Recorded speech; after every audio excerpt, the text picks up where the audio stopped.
Colour கரெக்டரில் இன்னமும் நிறைய பேருக்கு டவுட்ஸ் இருந்துகிட்டே இருக்கும், என்ன பேஸ் போடணும்னு. ஸோ இவங்க ஃபேராக இருக்காங்க, ஃபேர் ஸ்கின்னுக்கு எப்படி ரிட்டர்ன் பண்ணுறதுன்னு நான் காமிக்கிறேன்.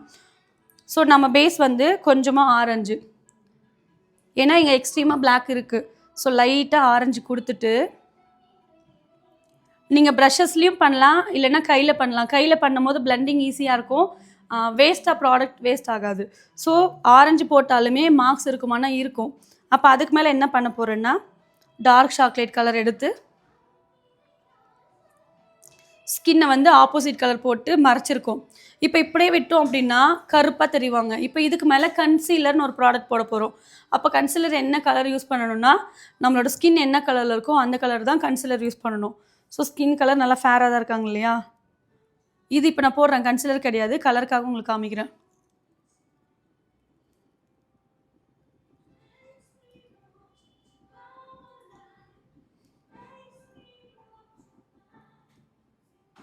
இப்போ இந்த இடத்துல பிம்பிள் உடஞ்சி போன கலர் ஒன்று தான் இருக்கே தவிர அங்கே மார்க்ஸ் இருக்கான்னா மறைஞ்சிட்ருக்கோம்.